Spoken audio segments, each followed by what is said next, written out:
From the Associated Press, this is an Election Night 2025 update. Live from Washington, here is Meg Kennard. Welcome back. Just to give you a recap of where we are at this hour, the Associated Press has declared Democrat Zoran Mamdani the winner of the New York City mayor's race. You've been seeing on your screen images coming into us from his election night headquarters there in New York. And we are now going to go there with AP correspondent Philip Crowther to give us a sense of what it's like on the ground as we wait for Mamdani to make remarks. Philip? Yeah, and you can of course see the contrast right now in the boxes you have on your screen. One event, that's the one where I'm at, this is Zoran Mamdani's election night party, is lively. There's obviously a celebratory atmosphere. There are occasional shouts of joy here. Maybe when a leading Democratic politician walks around, Alexandria Ocasio-Cortez, the congresswoman from New York, she is here, for example. David Hogg, vice president of the Democratic National Committee, is here as well. These are people who right now are giving interviews to the media, a huge number of media representatives here as well. So a very lively scene here in downtown Brooklyn. Very different in Manhattan. You can see those images right now as well. From Mr. Cuomo's headquarters, his election night party. Not that much of a party, of course, right now. Expectedly, the former governor of New York State, who ran in the Democratic primary against Zoran Mamdani and lost, and then ran again tonight in the mayoral election as an independent. Andrew Cuomo goes out of this race for mayor of New York as one of the losers, of course, along with Curtis Sliwa. He was the Republican candidate for mayor of New York City. He has already given his speech once it became clear that he was not going to win this election. That, of course, would have been an incredibly big surprise. What we are now waiting for here in downtown Brooklyn is, of course, the victory speech by Zoran Mamdani, the 34-year-old member of the New York State Assembly, who once upon a time, not that long ago, was definitely not the favorite to win this race and was very much an outsider. He has sprung a huge surprise. When you go back just a few months, the Democratic Party primary was in June, and just before that, well, pretty much no one gave him a chance of even becoming the candidate for the Democratic Party. Well, we now expect to see him on stage relatively soon to give his victory speech. As I mentioned, some stars of the left wing, if you will, of the Democratic Party are here. A big reaction certainly here for the likes of Alexandria Ocasio-Cortez. Remember that she campaigned with Zoran Mamdani along with Senator of Vermont Bernie Sanders.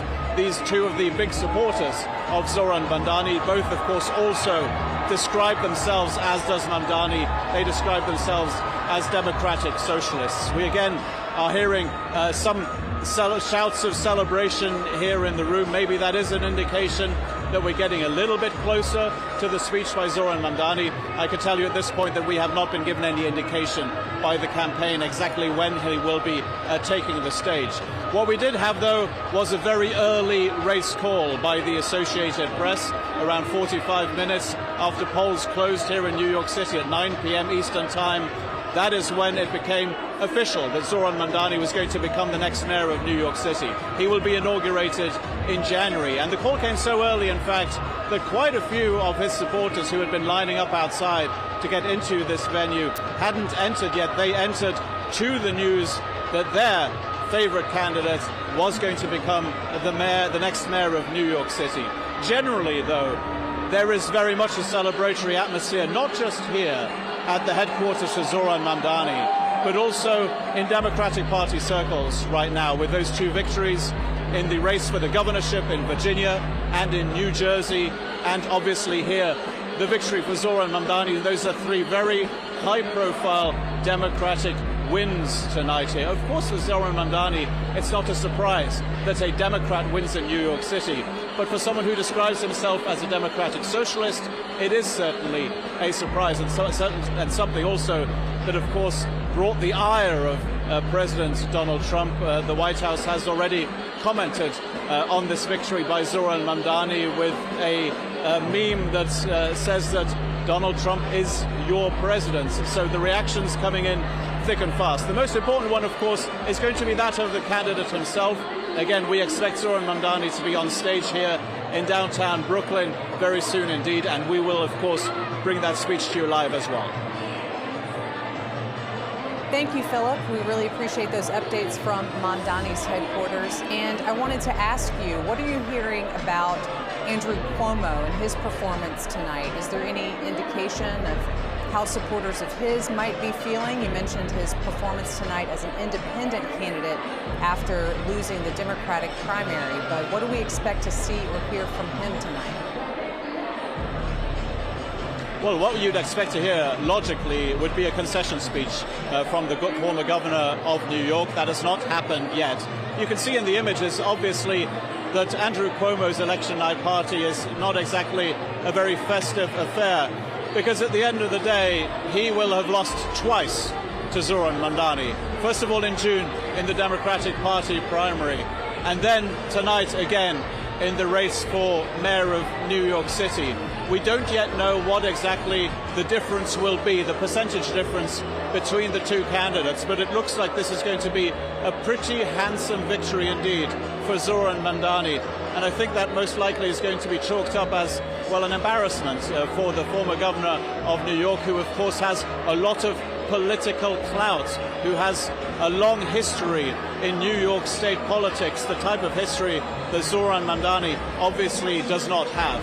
We should also mention at this point that there was, of course, a candidate for the Republican Party, Curtis Sliwa, who has run for mayor of New York before and lost again here tonight. Not a surprise. Republicans don't tend to win when it comes to the mayor of New York City, but he again, it looks like, is not going to reach 10% of the vote. So for Andrew Cuomo, obviously a disappointing night, and I think it's time probably for analysts to look at whether this might mark the end of the political career of the former governor of New York. It is very possible. This was always seen as a generational battle between Zoran Mamdani, 34 years old, a new generation within the Democratic Party, and maybe the older guard represented here by the likes of Andrew Cuomo. We expect both of them to speak. We haven't heard from either yet. Zoran Mamdani and Andrew Cuomo, both of them will be giving their speeches, most likely within the next hour. Thanks again, Philip. We will continue to keep images up from both campaign evening events. On your screen, you see Mamdani's campaign rally, and below that, Cuomo, where we do see the candidate taking the stage. We can bring you those comments. We also have live images with which we'll be leaving you, coming in from Minneapolis, which is electing a mayor tonight, as well as Detroit, where vote counting is occurring. But for now, let's listen in to former Governor Andrew Cuomo, who has lost the New York City mayoral race.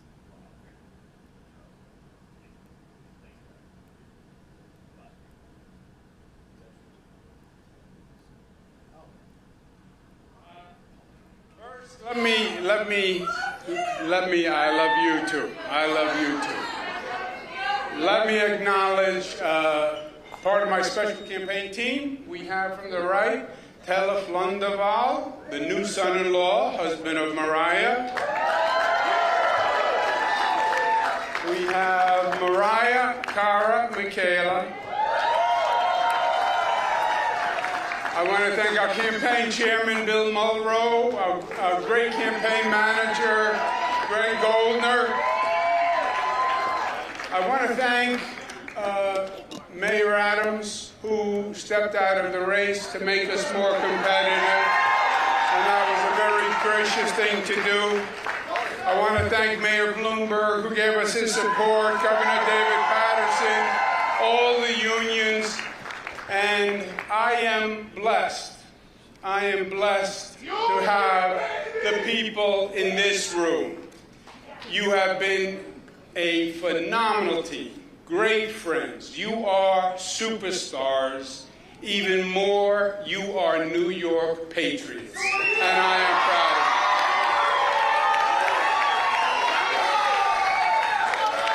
of you. This campaign was the right fight to wage.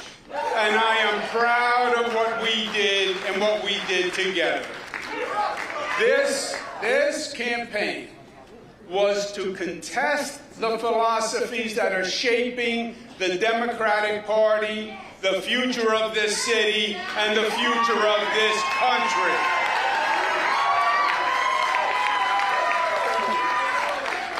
And this coalition transcended normal partisan politics. It brought together Democrats and Republicans and independents, joined by the simple fact that their first allegiance is as citizens of New York City.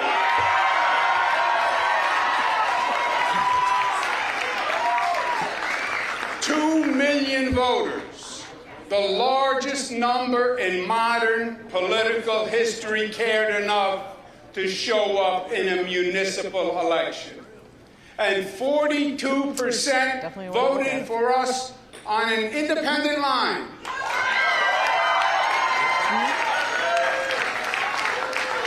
That is the highest percentage in modern history.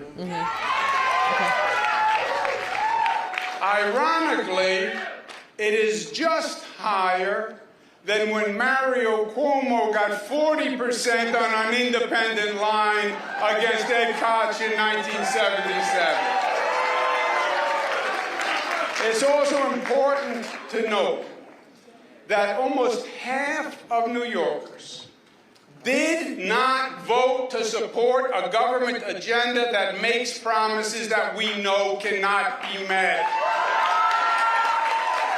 We support an economy of jobs, of opportunity, of entrepreneurship. That's what New York is, and that's what New York must remain. We are a nation of laws, and we believe in law and order, and we need the police to keep society safe. We will not make the NYPD the enemy. We cherish our diversity, and we have no tolerance for discrimination of any kind by race, religion, sexual orientation, or creed. And we will not tolerate any behavior that fans the flames of anti-Semitism or diverse attacks.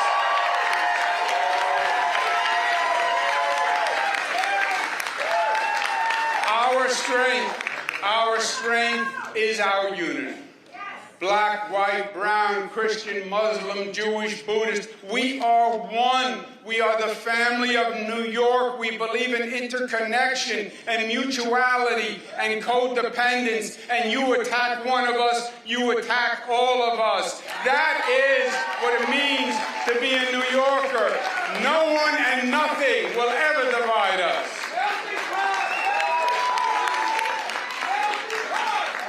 And this campaign was necessary to make that point.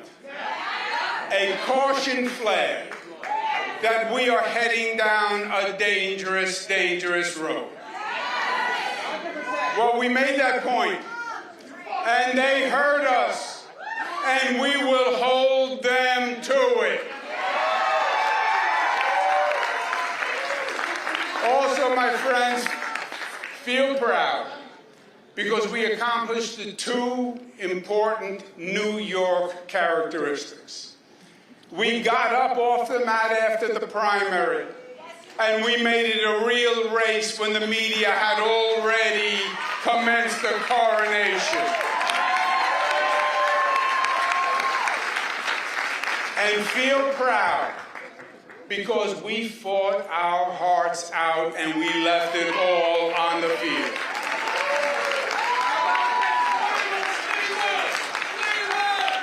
Congratulations to Zoran Mandani.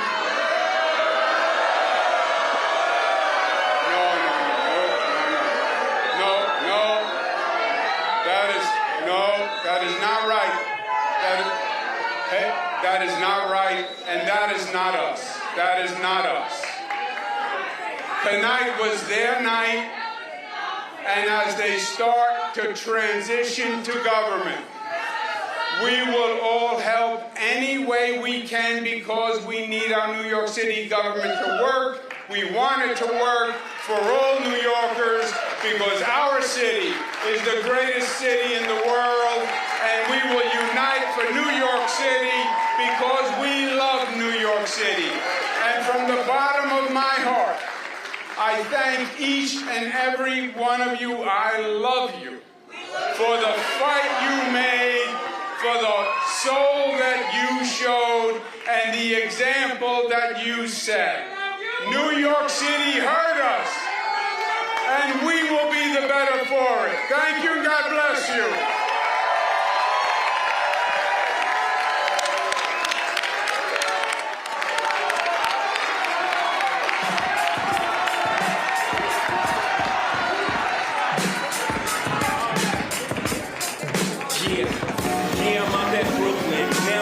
Tribeca, right next to the narrow, but I'll be hood forever. I'm the new Sinatra.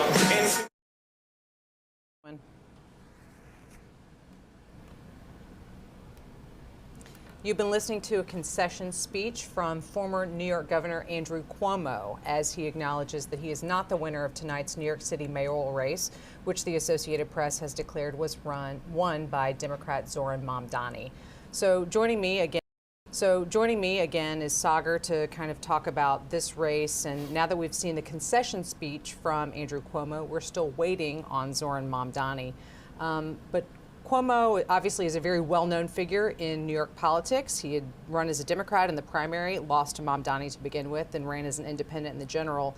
Talk to us a little bit about the tenor of this speech. It sounded like he was really being willing to work with Mamdani's administration there in New York City. Cuomo's argument the whole time had been that he, as a former governor, had the experience to do this. Ready on day one. They literally had that sign at his event site.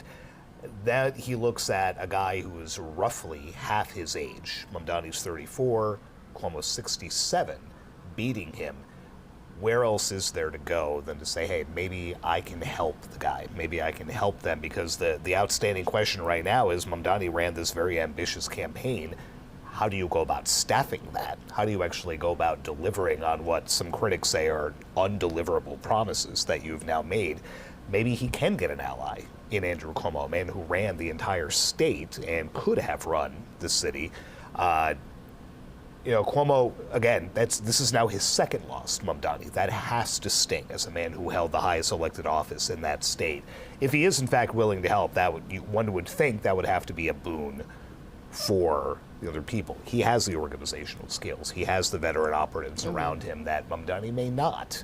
As a 34-year-old, the youngest mayor in more than a century, now running America's biggest city, you're going to need some help. And maybe he can find that now in Andrew Cuomo. And it's not unusual for us to see that in various administrations at different levels for a candidate to come in with perhaps less executive experience, bringing in someone with more experience. I mean, I'm thinking about presidential administrations of both parties in the last couple of decades that have done exactly that when picking their vice presidents, for example. You have to bring in the veteran hand, and it'll be interesting what that dynamic would look like and what role, if there is an official role, we're projecting way ahead now, that Andrew Cuomo may in fact play there.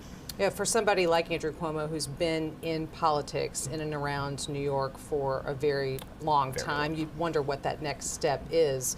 But perhaps he sees it as being some assistance to Zoran Mamdani, or maybe that's just a gracious concession of what you say on an election night when you have been bested by your opponent, not once, as you point out, but twice, and so now trying to move forward just in a classy way. And this was a chance. I mean, this, for as stunning as Mamdani's ascent has been, remember Cuomo's spectacular fall 4 years ago as governor. This could have been a comeback for the ages. Clearly that fell apart, and like you said, who knows what comes next, but he did at least show the grace in the speech. He didn't go after him. It was a polite speech, for lack of a better phrase. Sure. Yeah, thank you for that. We can now also go back to New York City, where we have Philip Crowther joining us again from Zoran Mamdani's campaign night headquarters. We've yet to hear from the candidate himself, but Philip, what are you seeing in those comments that we heard from former Governor Cuomo today? Well, look, it's only a matter of time, I think, before we see Zoran Mamdani here on stage. His supporters, who are here in their droves and have now been celebrating since the race was called, they were able to watch Andrew Cuomo's concession speech. We are here in downtown Brooklyn. Andrew Cuomo spoke in Manhattan. A concession speech in which Andrew Cuomo, the former governor of New York, was able to silence the boos from the crowd when he congratulated Zoran Mamdani. I can tell you that here at Mamdani's election night party, there were plenty of boos as well once they saw that Andrew Cuomo, who was Mamdani's opponent not once but twice during the Democratic primary and today in the race for mayor of New York, when they saw that he was about to begin his concession speech. And the moment when he left the stage, when they saw that on camera, and again, they only saw that, but were not able to hear it. You can hear the loud music here at the venue.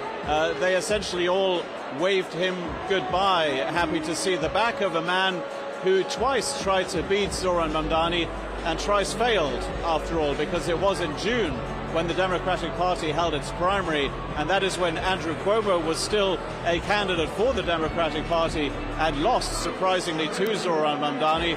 This time along, Cuomo appeared as an independent candidate, having lost the primary for the Democratic Party and lost again to Mr. Mamdani. We will have to wait and see exactly how large the difference is, the percentage difference between the two candidates in the end. But certainly this victory by Zoran Mamdani came quickly, and it came as a surprise, certainly the speed at which it came to a lot of people here in this room. It's very loud in here. You could probably make that out quite easily. A DJ playing music here right now while we expect Zoran Mamdani to appear on stage. And some of his biggest supporters, certainly over the last few weeks during campaigning, well, they are here in the room with him, or at least in the building with him, because Mamdani is still to appear on stage, of course. Alexandria Ocasio-Cortez is one of them, the congresswoman representing New York. She is here, and she has been making the rounds, giving all sorts of interviews. She, of course, campaigned together with Mamdani and Senator Bernie Sanders of Vermont, two of the other politicians who consider themselves democratic socialists, just as Zoran Mamdani does as well. Everybody here knows what the promises were from Mamdani when he was to become mayor of New York City. He will be inaugurated in January. He has promised free childcare. He has promised free public buses. He has promised to freeze the rent on rent-controlled apartments in New York City. All of those considered very populist, but certainly also very popular messages with his supporters here in downtown Brooklyn. And they will certainly want to see those promises repeated here on stage when Mamdani does eventually give his victory speech. The way things go on these election nights, be it during a primary somewhere in the United States or be it during a presidential election, you tend to wait for the concession speech first, let a little bit of time elapse for people to get excited about their candidates coming on stage, and then he or she does, of course, do that. And that is exactly where we find ourselves now, awaiting Zoran Mamdani and his victory speech. When he does give it, and we haven't been given any indication from the campaign as to exactly how long that is going to take, we will, of course, come back here to New York and bring you that speech live. So, Philip, you've mentioned some of the other Democratic Party celebrities. It's a word that I'm not throwing around really, other than well-known political figures. But it also seems like there's perhaps some influencers and an energy in the room. Given Zoran Mamdani's age, given the fact that he has run this very digitally focused campaign, can you kind of bring us there? I mean, we can hear the noise behind you and see the excited people, but kind of bring us into that room and let us know exactly, who else are you seeing there, and what are they relating to you in terms of what their takeaways are from this kind of campaign that Mamdani has put together? Well, I can certainly tell you that it's a very diverse group of people who are here in the room to see Zoran Mamdani's speech. Probably a very fair reflection of the people who supported him in this campaign and ended up voting for him as well for mayor of New York City. When you take a walk around here at the Paramount Theater in downtown Brooklyn, You see a lot of those supporters embracing each other, celebrating, of course, as well. But you're absolutely right to talk about the influencers, people who Zoran Mamdani has been speaking to in what was a very clear, conscious decision on behalf of his campaign, a digital-first campaign, if you will. Those people that he has been speaking to on the campaign trail, well, they are here in downtown Brooklyn tonight, and they are broadcasting this event live to their viewership as well. It is a very modern, a very innovative campaign that we've seen from Zoran Mamdani. Of course, we'll have to wait and see how that translates into his position in City Hall when he will have to make true on all of those promises that I just enumerated that he has made. Again, a very celebratory atmosphere, of course, here. It is not a surprise to hear that, and a huge contrast to what we just saw during that concession speech from Andrew Cuomo, the former governor of New York State, now a defeated candidate in the New York City mayoral election as well. Certainly not a festive atmosphere in Manhattan where he was during his election night party tonight. Thank you, Philip, for those continued updates from there in New York City. We will keep up on our screen images coming to us from Mamdani's election night campaign headquarters. We do expect to see and hear the candidate, but we don't have an exact time. As Philip knows, and as I know, having covered campaigns across the country, there is a lot of waiting. Even when you expect that there's a victorious candidate who's going to be coming out and talking to you, you don't have an exact idea of exactly when that will be. And so we will keep up on our screen those live images coming in from Mamdani's election night headquarters. But we are now at 11 p.m. on the East Coast, which means that we are at our final round of poll closings for this evening. Voting is coming to an end in California. Out on the West Coast, that is where we've been watching a redistricting-related balloting Proposition 50 that we'll be talking about here in just a moment. Voting is also ending in Washington State. But with me back is Sagar now. And Sagar, let's talk about Proposition 50, Prop 50 as it's been known kind of in that shorthand lingo among political watchers and how it's been campaigned on. But remind us, we talked about it at the beginning of the show. What is Prop 50 and how have we kind of seen this campaign around it coming together, and what do we think its effects could be for other places in our country? So you have an independent commission in California that draws the district maps that upon which the House seats are allotted. Proposition 50 basically is asking voters to suspend the maps that that commission draws and replace them with maps that the Democrat-controlled state legislature has basically rejiggered to give more control to Democrats. Could wipe out as many as 5 GOP districts right now. When you look at the House map going into the midterms next year, Democrats only need to gain 3 seats to retake control of the House from Republicans. So we're talking about potentially 5 seats just in California when you only need 3 to retake. So you can see the battle lines drawn. This was in response to Republicans mounting similar efforts in Texas and elsewhere. Gavin Newsom, the California governor, said, you know what, this is going to be a good nationwide push to kind of blunt what he saw as President Trump trying to essentially steal these seats. It's going to be a big deal heading into the midterms if Prop 50 passes, and then it'll be really interesting to see what other states this may then ripple through. Are you going to have pressure from the president on down, maybe a GOP governor, whomever it might be, but this is going to play out a lot in coming months, and the stakes are just massive going into the midterms. Yeah, I remember when I was out on the campaign trail, you know, with Gavin Newsom earlier this year when he was talking about this same thing and now seeing it before voters. And now we can bring you a breaking alert that has just moved on the AP wire. The Associated Press has determined that voters in California have approved a U.S. House map designed to boost Democrats in 2026, aiming to blunt GOP changes elsewhere. That's exactly what Sagar and I were just talking about. So Sagar, let's go right back to it. We were right there at the poll close there in California where the AP was able to determine that these new maps were approved. As I was just noting before we had that breaking alert, I was out with Gavin Newsom, who's presumed to be one of the Democrats who will be campaigning for president here in a couple of years. And at that moment, he was talking about the situation in Texas and already talking about how he fully supported the notion of Democrats having their own maps. And there was a lot of criticism of what Texas Republicans were doing, but even months and months ago, Gavin Newsom was already out saying, well, why don't Democrats do this too? We certainly could in some places.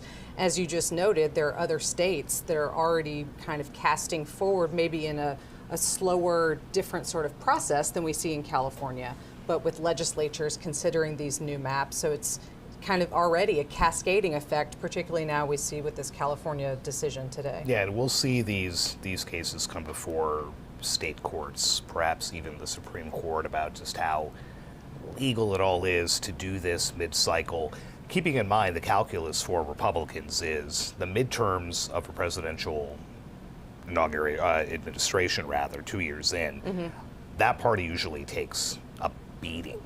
Right. It's not going to take much for Republicans to lose that House majority, which obviously then puts a lot of the president's policies and agenda in turmoil. He's going to want to pull out all the stops to make sure that doesn't happen. And we've seen the sway that he has over Republicans right on down the line, from Congress into state houses, into governor's mansions.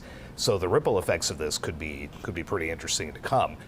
The impact for Gavin Newsom, whom we were talking about, this is a big win for him, right? Projected to be one of those folks who could run in 2028. He hasn't said much about it, but you know, this is a notch on the belt right there for him to be able to brag about getting this through. He had help from Barack Obama and some other prominent Democrats who also appeared in videos and talked about it on shows and things. So a big win for him, a big win for California Democrats, and I think now we're gonna see what happens down the line and what kind of response we may see from some Republican-led states as well.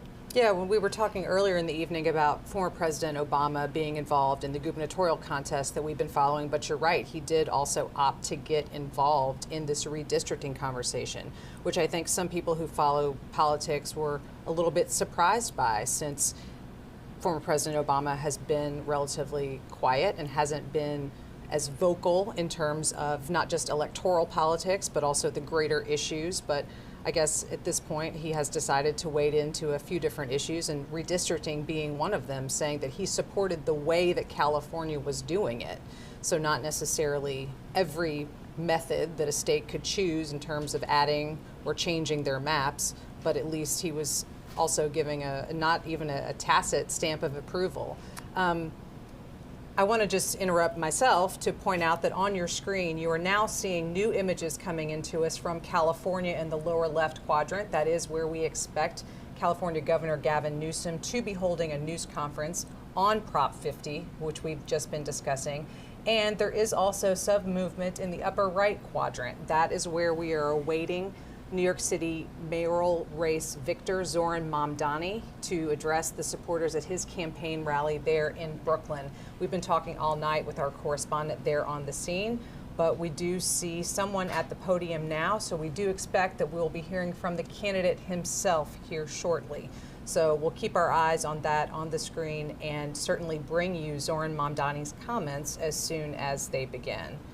So, Sagar, thank you for this analysis that we've been discussing about these redistricting vote that we've seen tonight in California and the other places where we've seen it happening. But there are no other states that are at that same stage in terms of having what they've been doing in California. At least there's legislative debates, right? But nothing that's actually before voters. Nothing that's come to fruition like this, right, that has been presented to voters in and of itself, standalone in a special election, that has gotten anywhere near this type of, I mean, Barack Obama's 30-second video pushing for it a month ago, you know, raced through social media. So, you know, they brought out the star power for that, and getting back to what you said about former President Obama, relatively low-key, you know, kind of playing post-presidency like George W. Bush has, not getting involved, right, not speaking out about a whole lot of things, unlike Donald Trump for those 4 years, very much like Joe Biden now.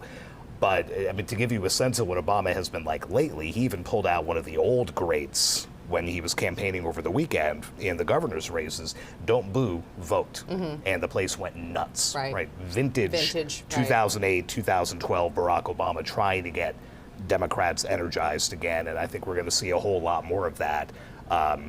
What was that math again? 364 days. 364 days till to the midterms, midterms. and we'll be back and do it all again. Thank you. We'll set our calendars and set our clocks now. We are going to return you to that live video that we've been talking about coming in from Zoran Mamdani's campaign election rally this evening. So we will leave you with those live images and be back with you soon.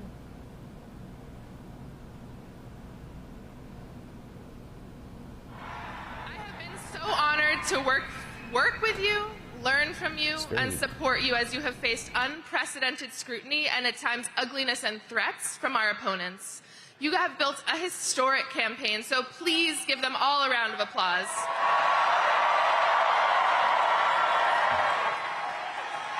And please join me in celebrating the person who has been Zoran's right hand from day one, whose deep commitment to our movement and care for our people has infused every part of this campaign from top to bottom, and without whom we would not be here tonight, Elvis Church.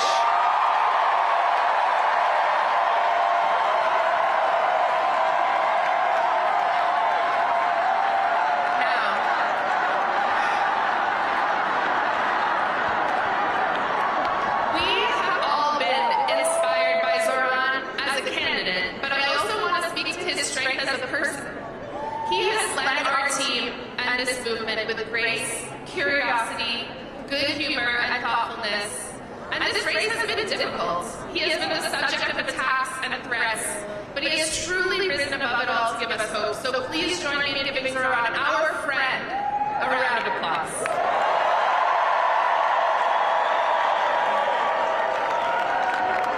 And there are too many supporters to name, so I want to speak to everyone directly. Please raise your hand if you have given to this campaign, whether that is time, labor, knocking a door, hosting an event, creating art. And if you are one of the tens of thousands, this is beautiful, and if you are one of the tens of thousands of people who contributed but cannot be with us tonight, this is for you as well. You have made history. You set unreachable goals and then exceeded them. You believed in this city and believed in each other. And you achieved something that people will speak of for decades to come. You led with kindness and compassion.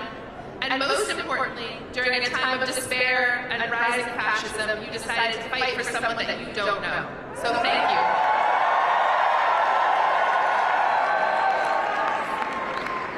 Friends, the scope of this campaign was truly unprecedented. We had hundreds of thousands of conversations with our neighbors and trained leaders who will help us deliver our agenda for the next 4 years. But this record-breaking program did not come out of nowhere. It was the product of years of organizing and leadership development by New York City GSA and so many of our movement partners. And we were so fortunate to be led on this campaign by someone who has been a part of this work from the beginning. She led Julia Salazar's groundbreaking campaign in 2018. And since then has been behind the scenes in so many of our victories. If this campaign made you feel powerful, or taught you something, or showed you discipline, or brought you joy, you have this person to thank. She is caring, wise, and deeply committed to our movement. And I am sure she is backstage losing her mind at being called out like this. But I need everyone here to please join me in giving her the longest and loudest round of applause, our organizing director, Tasha.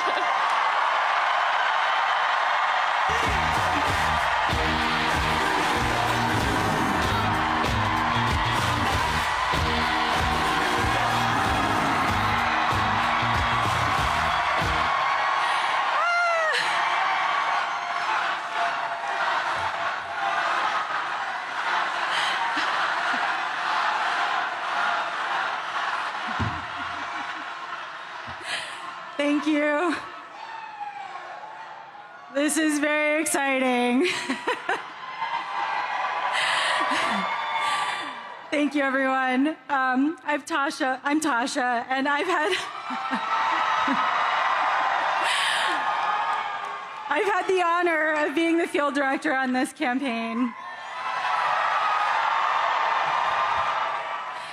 I first crossed paths with Zoran in 2017 on a city council campaign for Kader El Yatim in Bay Ridge. Zoran was the paid canvas manager, and I was volunteering on the campaign as a member of New York City Democratic Socialists of America.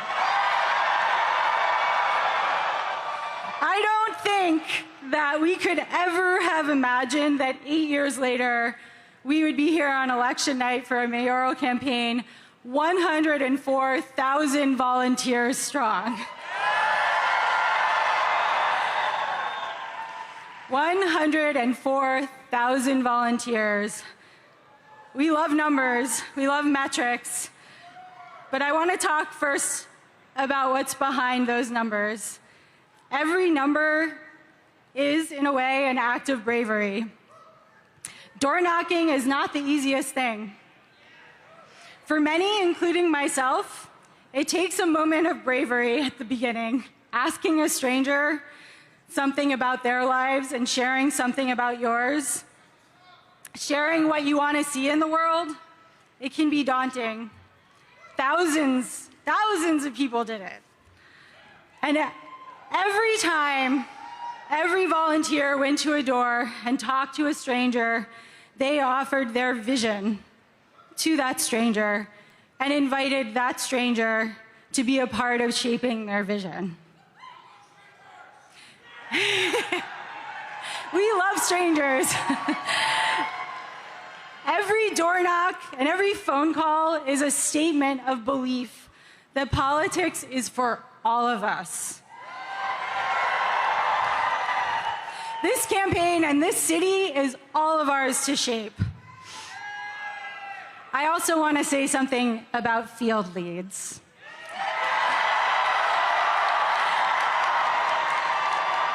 All of our canvases, for those who don't know, all of our canvases have been led by volunteers we call field leads. Many of them are here. Most led a shift every week, and some led a shift every week since December.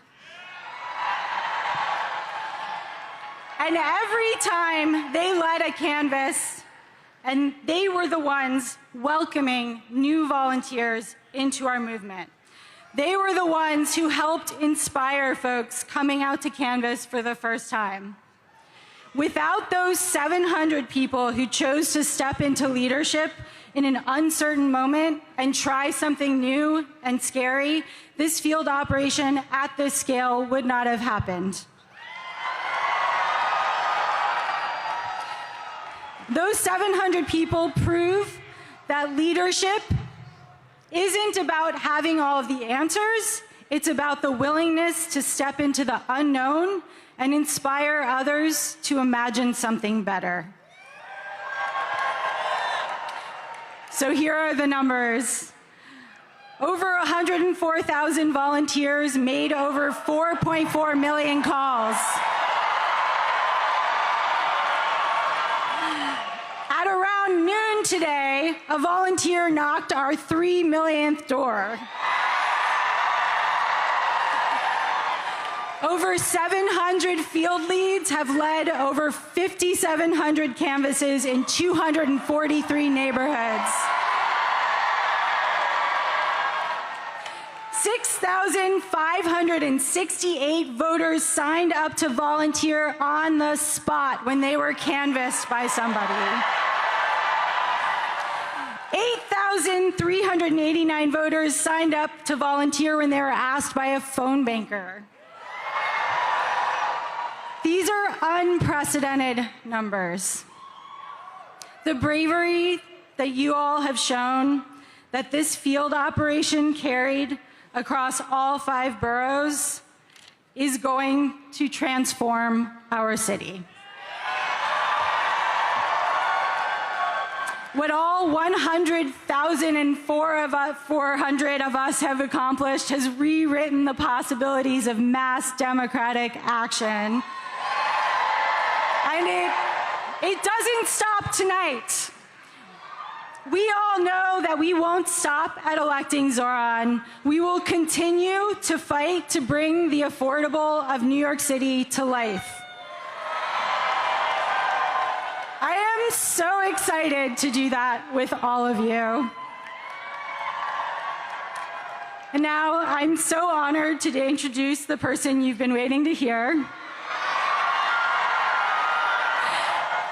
We've worked for many years to bring about change in New York City that it so urgently needs.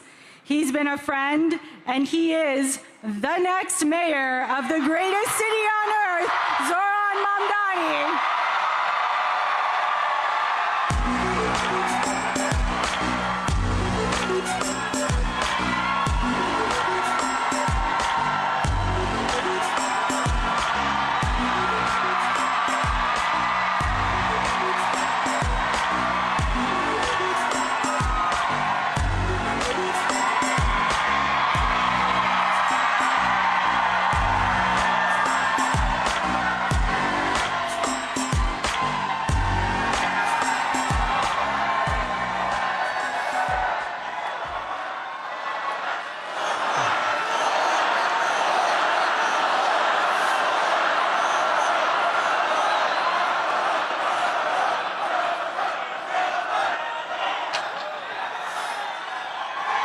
Thank you, my friends.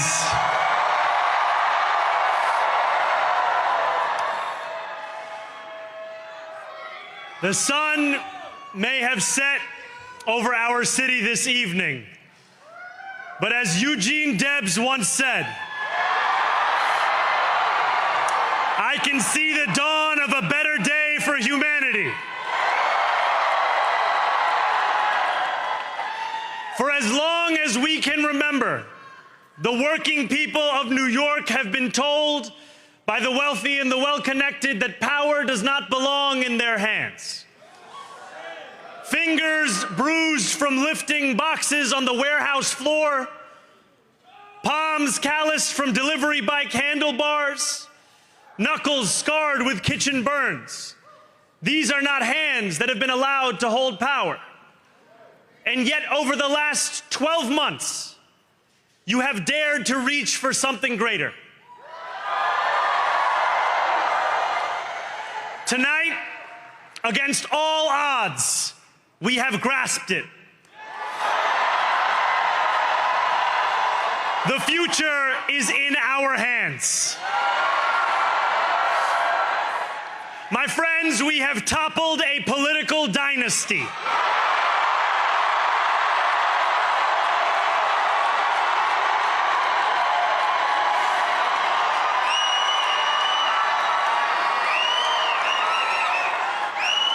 I wish Andrew Cuomo only the best in private life. But let tonight be the final time I utter his name as we turn the page on a politics that abandons the many and answers only to the few.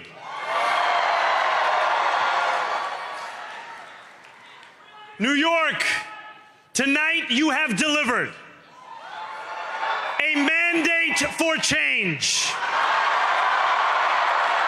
a mandate for a new kind of politics, a mandate for a city we can afford, and a mandate for a government that delivers exactly that. On January 1st, I will be sworn in as the mayor of New York City.